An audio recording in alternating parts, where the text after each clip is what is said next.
Yo, folks. Mr. BB King announces the day, which is Monday, baby. Oh, yes. Kinda windy outside. It's rather stormy.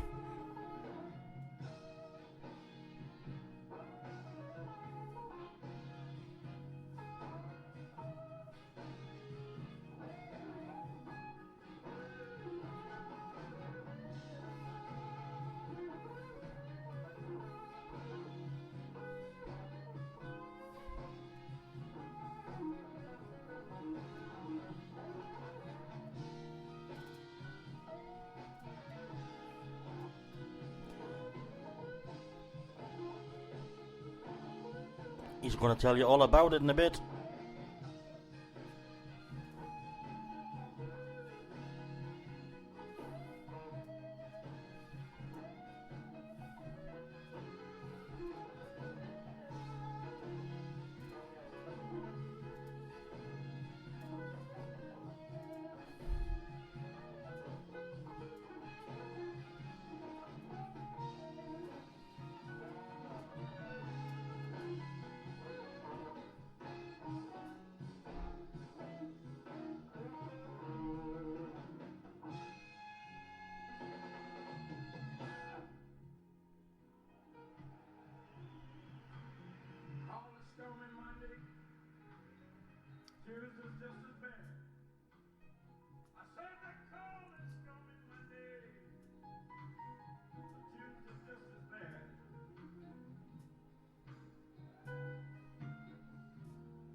Yo, yo, yo.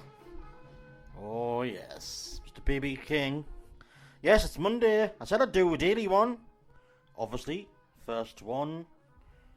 Like, you know. And, obviously a great deal won't have changed since yesterday when I did my big one of the week, the Weekly Dribble.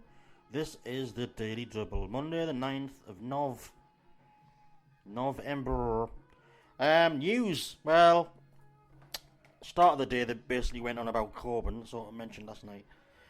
And they were all going on about how he didn't show enough respect by not bowing at a sufficient angle towards the cenotaph. So obviously he doesn't respect the soldiers. Unlike, Tony Blair, who was there behind him. I'm not obsessed with Tony Blair, honest.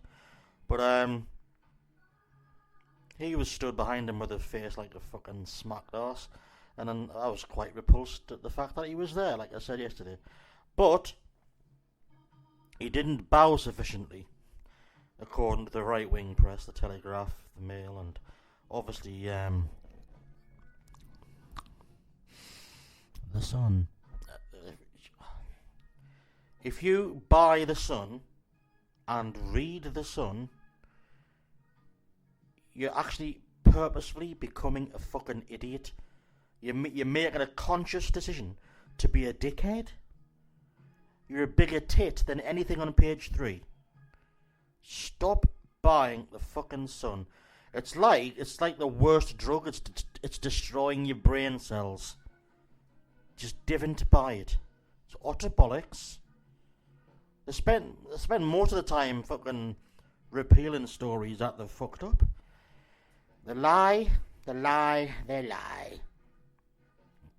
Biggest example was running up the election, and in Britain they were just pretty much calling Scotland a fucking land of heathens and Satanists, and the Sun in Scotland was saying, S&P are the best thing since sliced bread. They're literally taking the piss out of people who buy it. So if you buy it, just if you listen to this, I doubt you are, but if you are, or it's like we need an intervention. If you have a friend who's affected by pure idiocy, and the brain destroying Alzheimer's-esque disease that is reading the Sun, contact your local intervention team. In fact, do it yourself. If you know anybody who reads the Sun, just say, fucking what you doing. I literally wouldn't wipe me arse with it if I was on fire in the snow. And I don't even know what any of that means. Anyway, so the Sun been having a right fucking few pages on Corbyn not bowing. What they didn't mention, and not much of the press has either, was the fact that, if you'll notice if you ever watch the Cenotaph and the Remembrance Parade, the politicians and the Queenie Bird, they're only there for fucking 2 seconds. They'll come out, do the bit, lay the wreath, go back. They're there for about 4 or 5 minutes. And they go for a nice big slap-up meal. A VIP meal. To celebrate how brilliant and how thoughtful and considerate they are. That they've showed respect. They go on, while the old biddies, the old boys, the old veterans, they're still marching up and down the road and up to Whitehall and around Horse Guards. Apart from Jeremy Corbyn. He's like, well, fuck this for a lark. And he went and spent the preceding couple of hours with the veterans who seemingly adore him. This threat to security, this anti-military, whatever. They actually love the man. And then, straight from there, where did he go? He went to his local cenotaph and one of his local meetings with his veterans. Jeremy Corbyn, that guy who the Sun tells you is a fucking evil threat to society and all that shit.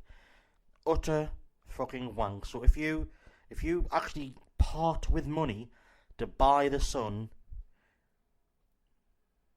you'd actually be doing more if you just literally poured your money in the drain. You'd be doing more for yourself because you wouldn't be damaging your brain. So, there's the Sun over with. For today, I'll probably mention them nearly every day because just about every day there's some utter fucking bullshit in there. So what's been going on the news today? Athletics. Russia should be banned from the Olympics. The EU status quo not good enough, says Cameron. Well, no matter where status quo play, they're not good enough. Like, they didn't have 3 codes, they're a lot of shit. 4 government departments to cut 30%. More government departments being cut. Excellent. Myanmar. Aung San Suu Kyi poised for landslide. She's a bit of a controversial character. Anyway, temperatures now 1 degree C above pre-industrial levels. Doesn't sound much on the grand scheme of things, but it's actually quite a lot. Victorian jails sold off to be flats. That's Michael Gove's idea. Jeremy Corbyn, Army's heads trident comments are political. And I'll get into that. I didn't actually mention that yesterday, but I watched it. Steel boss Angad Paul dies after fall from penthouse. That's pretty sad. Tree of the year to be cut down for HS2. Briefing. Australia's offshore detention centres. Just that sentence alone just fucking warrants a rethink about what the fuck humanity's getting up to. Like Bill Hicks says, we're a virus with shoes. You know. Anyway, the athletics thing. Apparently, they tried to sabotage the.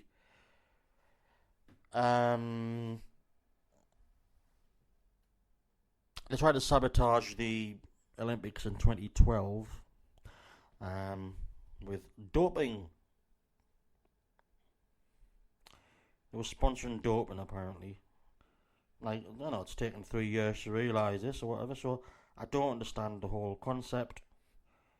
And it's part of his things. It's all this, like, anti-Russia sentiment going on at the moment because of the way they're intervening in our little affairs in the Middle East. So, you know, but let's see what it goes on about here. The World Anti-Doping Organization Commission has called for Russia to be banned from athletics in the wake of what it believes to be state-sponsored doping scandal, while Interpol is to coordinate a global investigation into claims of widespread corruption in track and field. A report by Dick Pound. That's a really, really unfortunate name. It sounds like he's repeatedly punching himself in the genitals. Dick Pound. He's pounding his dick. Anyway, the former WADA president, that's the World and I'm not going into that, doping geezer, who has spent 11 months looking into claims of systematic cheating and a cover-up within Russian athletics. Has also called for 5 middle distance runners and 5 coaches to be given lifetime doping bans. Lifetime doping bans. I don't understand that concept. If it is illegal to dope anyway, I don't get that. Maybe lifetime bans because of doping, that makes more sense in a grammatical sense. I'm not going to say what I'm reading from because, to be honest, a lot of their English doesn't make sense, a lot of their grammar. But anyhow, who'd have thought that Russia's corrupt? Well, bugger me sideways with a fish. Everybody is, but that's not the point. But Russia, like, oh yeah. The whole thing about the EU, the status quo within EU, Cameron isn't happy with. There's not a single member is ever going to be happy with that, really. It's quite difficult to get everybody to be happy and on board about everything within Europe, because you've got different cultures, different countries combining and unifying and legislating to do certain things. I'm not vehemently pro-Europe, but I'm also not vehemently anti-Europe. We don't know enough, and also it is I know it's been going on since the 70s, but it is